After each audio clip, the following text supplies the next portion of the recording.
Hello friends, welcome to my YouTube channel. Today we are going to discuss about the unsaturated hydrocarbons. तो हमने पिछली class में देखा था कि अल्काइल रेडिकल्स क्या होते हैं। क्या देखा था दोस्तों हमने कि अल्काइल रेडिकल्स क्या होते हैं। अब यहाँ पर हम देखेंगे कुछ अनसैचुरेटेड हाइड्रोकार्बन्स के बारे में। अनसैचुरेटेड हाइड्रोकार्बन्स के बारे में हमने सैचुरेटेड हाइड्रोकार्बन्स के नोमेनक्लेचर पढ़ लिया था। ठीक है, कैसे नोमेनक्लेचर करते हैं, उसमें कार्बन 1 डिग्री है कि 2 डिग्री है कि 3 डिग्री है, 4 डिग्री है कार्बन, सब हमने देख लिया था। उसका नोमेनक्लेचर भी देख लिया था हम कि कैसे करते हैं। ठीक है, अब हम आते हैं अनसैचुरेटेड कार्बन के लिए। तो उसमें जनरली हमने एल्केन्स के बारे में पढ़ा था और टाइप ऑफ कार्बन एटम्स के आधार पर कितने तरीके के होते हैं, आइसो, सेकेंडरी, टर्शियरी, ये सब हमने देख लिया था। अब है अनसैचुरेटेड हाइड्रोकार्बन में नोमेनक्लेचर कैसे करेंगे। अनसैचुरेटेड हाइड्रोकार्बन में नोमेनक्लेचर कैसे करेंगे हम। तो अनसैचुरेटेड हाइड्रोकार्बन किसको कहते हैं, जब कार्बन कार्बन डबल बॉन्ड हो या कार्बन कार्बन ट्रिपल बॉन्ड हो तो ऐसे कंपाउंड्स अनसैचुरेटेड हाइड्रोकार्बन्स कहलाते हैं।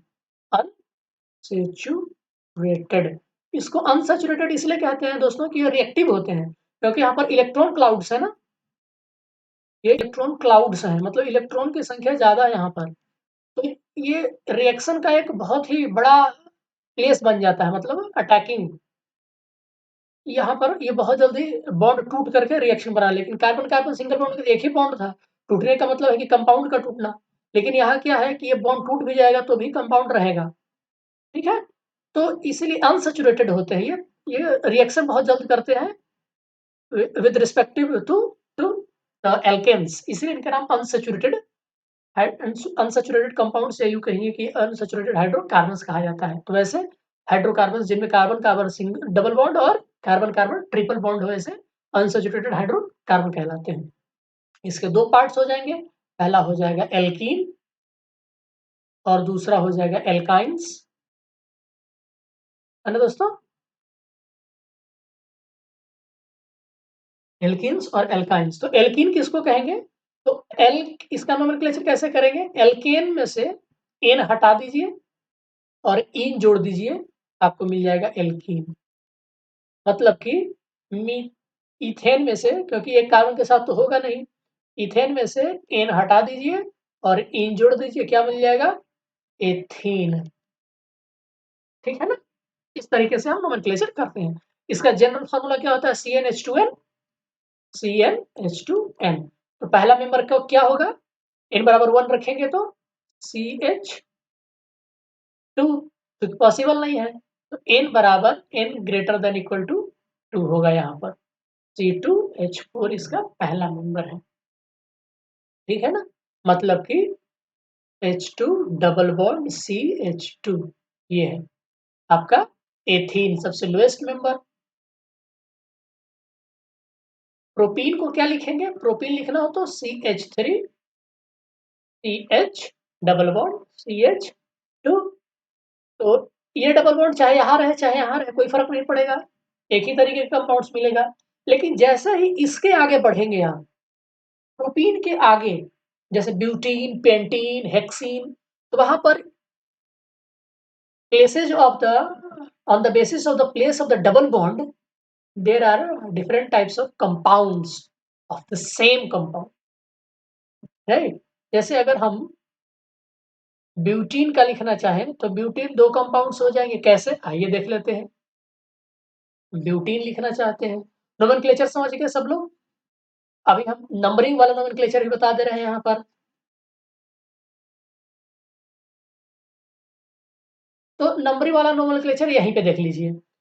तो हम नोमेनक्लेचर जब नंबरिंग से करेंगे IUPAC 1993 के अनुसार, तो देखिए हम नंबरिंग कार्बन का ऐसे करेंगे कि जो डबल बॉन्ड या ट्रिपल बॉन्ड होगा ना, वो लोवेस्ट नंबर मिलना चाहिए उसको। जैसे अगर हम इधर से नंबरिंग करते हैं तो 1 2, इस डबल बॉन्ड को कितना नंबर मिला, 2। लेकिन जब हम इस तरफ से करते हैं 1 2 3, तो इस डबल बॉन्ड को कितना नंबर मिला, 1। मतलब उस कार्बन जो डबल बॉन्ड से रिलेट जुड़ा हुआ है, तो लोवेस्ट 1 हुआ ना। इसका मतलब है कि इसका जो हम नाम लिखेंगे, इथ 2 सॉरी 1 इन, इसका नाम हम ऐसे भी लिख सकते हैं। हालाँकि इसमें सिर्फ़ एक ही होता है तो ऐसा लिखने की ज़रूरत आपको नहीं, आप सिर्फ़ इसको एथीन लिखेंगे। क्योंकि ऐसा इसलिए क्योंकि इधर आएँगे तो आप सेम वही एक ही चीज़ पॉसिबिलिटी ही बनती है। इसमें 2 वाला केस बनेगा ही नहीं। अब चलिए ब्यूटीन के लिए देखते हैं। तो सपोज़ करिए CH3 CH CH double bond CH2 ये है, इसका नाम क्या होगा दोस्तों? ब्यूटीन। लेकिन इसका नोमेनक्लेचर ऐसे नहीं करेंगे। हम नंबरिंग देंगे कार्बन को। ऐसा नंबरिंग देंगे कि जो डबल बॉन्ड है उसको लोएस्ट नंबर मिले, तो 1 2 3 4 और इधर से भी करें 1 2 3 4। अब देखिए कि अगर हम इस तरीके से नंबरिंग करते हैं तो नोमेनक्लेचर में क्या आएगा? ब्यूट 3 इन आएगा ना? और इस तरीके से नंबरिंग करेंगे तो नोमेनक्लेचर क्या आएगा? ब्यूट 1 इन। तो दोस्तों ये नोमेनक्लेचर रॉन्ग है और ये नोमेनक्लेचर सही है। हम फंक्शनल ग्रुप को इस तरीके से नंबरिंग करते हैं कि उसे लोएस्ट पॉसिबल नंबर मिले। ठीक है? तो हम कभी भी इस नोमेनक्लेचर को अपनाएँगे नहीं, याद रखिएगा। अब चलिए थोड़ा-सा एक और एग्ज़ाम्पल्स देख लेते हैं।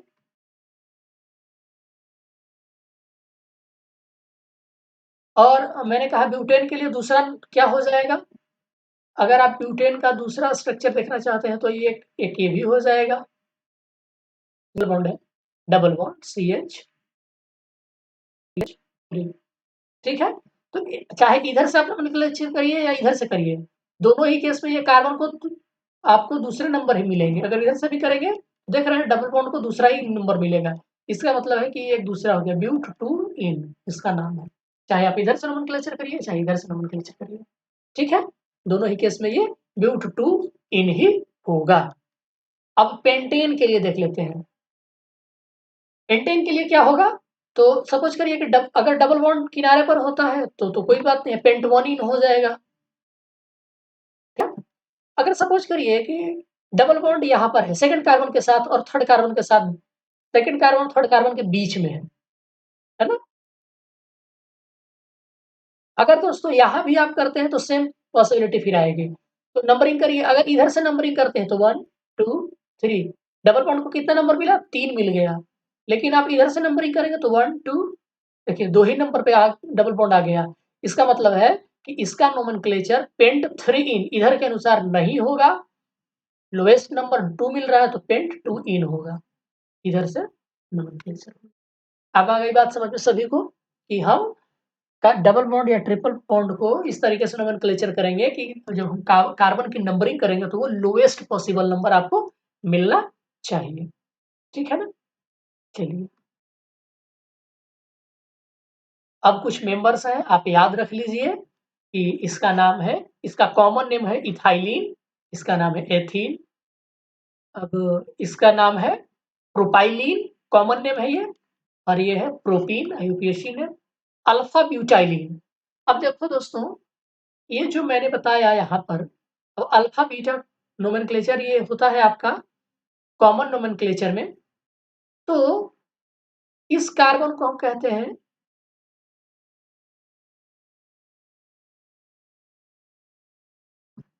प्रोपाइलिन के लिए देख लेते हैं हम पहले। तो 3 कार्बन है CH3 CH double bond CH2। तो हम अल्फा कार्बन कहते हैं सबसे फंक्शनल ग्रुप के बगल वाला जो कार्बन होता है उसको अल्फा कार्बन कहते हैं। तो ये है आपका अल्फा कार्बन, ये है अल्फा कार्बन, ये है बीटा कार्बन। तो डबल बॉन्ड किससे जुड़ा हुआ है? अल्फा कार्बन से, इसीलिए इसका नाम है क्या? Alpha butylene. अल्फा कार्बन किसको कहते हैं? तो फंक्शनल ग्रुप से जुड़ा हुआ जो कार्बन होता है उसको अल्फा कार्बन कहा जाता है दोस्तों। उसी तरीके से ब्यूटाइलिन देख लीजिए, ये तो हो गया ब्यूटाइलिन। अब प्रोपाइलिन को देखो, बीटा ब्यूटाइलिन कब होगा दोस्तों? तो देख लीजिए यहाँ पर ब्यूट 2 इन को हम बीटा ब्यूटाइलिन कहते हैं और ब्यूट 1 इन को हम लोग क्या कहते हैं? Alpha butylene. ठीक है? ये तो दोस्तों प्रोपाइलीन था तो इसमें तो कोई दिक्कत ही नहीं थी क्योंकि इसमें तो एक ही पॉसिबिलिटी आएगी। तो आपको प्रॉब्लम होगी इस वाले कार्बन में, 3 से ज़्यादा वाले कार्बन में, ठीक है ना? इस वाले कार्बन में। तो देखिए ये है आपका अल्फा कार्बन, ये है बीटा कार्बन। तो ये जो आपका डबल बॉन्ड है किस कार्बन से है? Lowest alpha carbon. अगर ये यहाँ पर बॉन्ड होता तो क्या होता? Beta carbon. तो इसका नाम क्या होता? But two ene. तो देखिए ब्यूट टू इन का नाम क्या है? Beta butylene. लेकिन चूंकि ये double bond but one ene है, मतलब फर्स्ट कार्बन से जुड़ा हुआ है, अल्फा कार्बन से है, इसलिए इसका नाम है अल्फा ब्यूटाइलिन। उसी तरीके से पेंट वन इन होता, इसका मतलब है कि डबल बॉन्ड यहाँ होता, मतलब अल्फा कार्बन, ये देखिए अल्फा ब्यूटाइलिन। और यहाँ देखिए ये है आपका अल्फा, ये है बीटा, बीटा कार्बन से है क्योंकि लोएस्ट मिलना चाहिए हमें, ये है बीटा ब्यूटाइलिन। तो ये कॉमन नेम है दोस्तों, आपको ये याद नहीं रखना, आपको आईयूपीएसी नोमेनक्लेचर याद रखना है, वैसे इसको भी याद रखेंगे तो कोई प्रॉब्लम नहीं है, ठीक है। अब आप कुछ देख लीजिए, अब गामा होगा उसी तरीके से आगे बढ़ते जाइए, अल्फा बीटा गामा, ये हुए अल्फा बीटा गामा। अगर मान लीजिए ये चेन और बड़ा होता और डबल बॉन्ड यहाँ पर लगा होता, अगर डबल बॉन्ड यहाँ पे लगा होता, डबल बॉन्ड यहाँ होता और इसके आगे भी चेन होते, तो ये होता अल्फा, ये होता बीटा और ये होता गामा। तो उस केस में हम गामा हेक्साइलिन लिखते हैं। इसीलिए हेक्साइलिन के 3 नोमेनक्लेचर होंगे, एक डबल बॉन्ड यहाँ, एक डबल बॉन्ड यहाँ, एक डबल बॉन्ड यहाँ। तो पहले कार्बन पे अल्फा, दूसरे कार्बन पे बीटा, तीसरे कार्बन पे गामा हेक्साइलिन, ठीक है। चलिए ये बात है। अब अगला है अनसैचुरेटेड हाइड्रोकार्बन में आपका अल्काइलिन, अल्काइंस। अल्काइंस हमने पढ़ लिया, एल्केन, एल्कीन और अब है अल्काइन। तो अल्काइन का क्या होता है? तो कार्बन कार्बन ट्रिपल बॉन्ड, ऐसे ऑर्गेनिक कंपाउंड, ऐसे हाइड्रोकार्बन जिसमें कार्बन कार्बन ट्रिपल बॉन्ड हो, वो अल्काइंस कहलाते हैं। और इनका जो जनरल फॉर्मूला होता है, इसको एक चीज दोस्तों मैं यहाँ पर बताना भूल गया, जो कि इम्पोर्टेंट तो नहीं है बट हमें जानना चाहिए कि जो एल्कीन्स होती है ना, उनको ओलिफेंट कहा जाता है, ओलिफियंट। क्या कहते हैं? ओलिफियंट। ओलिफियंट का मतलब होता है ऑयल प्रोड्यूसिंग, ऑयल प्रोड्यूसिंग। ऐसा इसलिए क्योंकि इसके लोअर ग्रुप के जो मेंबर हैं, लोअर ग्रुप के मेंबर कौन होंगे? एथीन होंगे, प्रोपाइलीन होंगे। तो ये इनको जब आप ट्रीट करेंगे ना,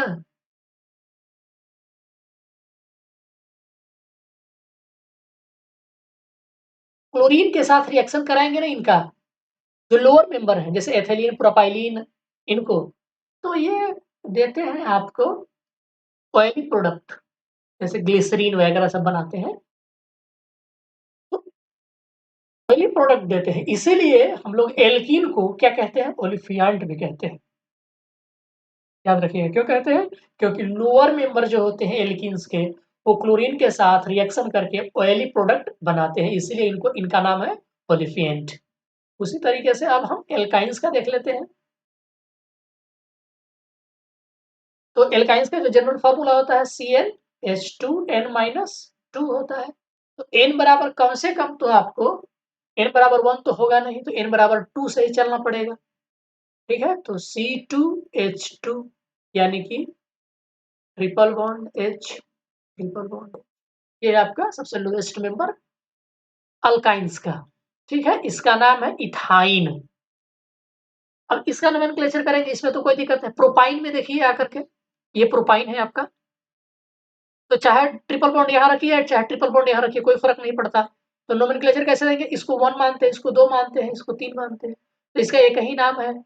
आप इसको इधर से नोमेनक्लेचर नहीं कर सकते 1 2 3, तब इस केस में ट्रिपल बॉन्ड को 2 कार्बन नंबर मिलेगा, लेकिन इस तरीके से करते हैं तो एक ही मिलेगा, इसलिए ये वाला नाम सही है और ये वाला गलत है। लोएस्ट पॉसिबल नंबर आपको मिलना चाहिए, नॉट प्रोप 2 आइन, प्रोप 1 आइन। उसी तरीके से ब्यूटाइन का देख लीजिए, तो ये फर्स्ट कार्बन पे है, ये सेकंड, ये थर्ड, ये फोर्थ। अगर इधर से करेंगे तो 1 2 3 कार्बन मिलेगा, तो this is not correct, this is correct, but 1 आइन।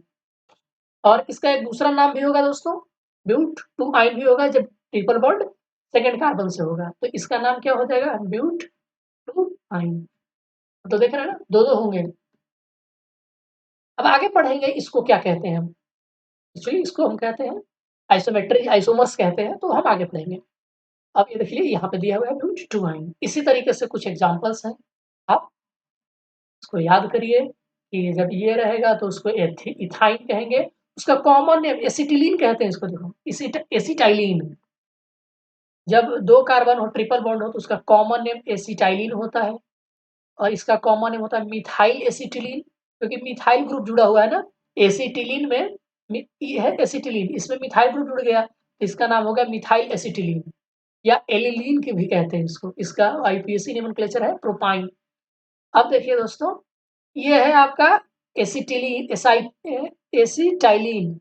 एसिटाइलीन में 2-2 मिथाइल ग्रुप ऐड है, तो इसका क्या होगा डाई मिथाइल एसिटाइलीन, ठीक है ना। अब इसमें देखिए, ये है आपका एसिटाइलीन, इसमें कौन सा ग्रुप जुड़ा हुआ है, इथाइल ग्रुप जुड़ा हुआ है ना, C2H5, तो इसका नाम है इथाइल एसिटिलीन, इथाइल एसिटाइलीन, ठीक है ना। अब आईयूपीएसी नोमेनक्लेचर तो आप नंबरिंग से कर लेंगे, बहुत ही आसान है। और इसको देखिए, ये है आपका एसिटिलीन, तो एक तरफ है इथाइल, एक तरफ है मिथाइल, तो अल्फाबेट के अनुसार पहले ई आता है, तो अल्फाबेट में पहले इथाइल होगा, मतलब कि इथाइल मिथाइल एसिटाइलीन, ऐसे नोमेनक्लेचर है, ये कॉमन नोमेनक्लेचर है दोस्तों, पहले हम लोग ऐसे ही करते थे। देखिए, तो एसिटिलीन के एक तरफ मिथाइल ग्रुप, एक तरफ इथाइल ग्रुप, ध्यान से देखिएगा। जो लोग नहीं समझ पा रहे हैं प्लीज हमें कमेंट करिए कि सर हमको समझ में नहीं आ रहा है। तो देखिए, ये है आपका एसिटिलीन, यही है ना एसिटाइलीन, तो इसके तरफ है इथाइल, इसके तरफ है इथाइल ग्रुप, इसके तरफ मिथाइल ग्रुप। तो इथाइल में ई अल्फाबेट में पहले आता है, इसलिए इसको हम पहले लिखे इथाइल मिथाइल एसिटाइलीन। और ये क्या है, एन ब्यूटाइल है, क्योंकि देख रहे हैं इस कार्बन के साथ ये जुड़ा हुआ है, एन ब्यूटाइल एसिटाइलीन, देख रहे हैं, ये है एन ब्यूटाइल आपका, ठीक है। और ये है आपका एसिटाइलीन, तो एन ब्यूटाइल एसिटाइलीन आप लिख सकते हैं। ये देखिए यहाँ पर क्या है, ये है एन प्रोपाइल और ये है मिथाइल, तो मिथाइल एन प्रोपाइल एसिटाइलीन। मतलब आप देख लीजिए, जिसका नोमेनक्लेचर में जो वर्ड पहले आता है, एम पहले आता है, उसके बाद एन आता है, इसीलिए हम मिथाइल को अलग लिखे हैं। और इसको देख लीजिए, एसिटाइलीन है, ये दोनों तरफ इथाइल ग्रुप जुड़ा हुआ है, इसका नाम हो गया डाई इथाइल एसिटिलीन। और बाकी जो आईयूपीएसी नोमेनक्लेचर तो 1 2 3 3 कार्बन पे है, तो हेक्स 3 आइन, ठीक है। ये है आपका नोमेनक्लेचर। तो दोस्तों, यहाँ से आपका खत्म हो गया अनसैचुरेटेड हाइड्रोकार्बन्स। अब हम डेरिवेटिव पढ़ेंगे इसके, मतलब कि अगर इसमें क्लोरीन आ जाए, ब्रोमीन आ जाए इसके एक एंड पे, तब उसका नोमेनक्लेचर कैसे करेंगे, तो इसको हम अगले वीडियो में देखेंगे। अगर जिनको समझ में नहीं आ रहा है तो प्लीज हमारा पिछला वीडियो जाकर के देखिए, और जिनको समझ में आ रहा है वो लाइक करिए, सब्सक्राइब करिए, शेयर करिए, और खेलते रहिए, हंसते रहिए, मुस्कुराते रहिए, और हमारा वीडियो द वे टू लवासना देखना मत भूलिए। शुक्रिया।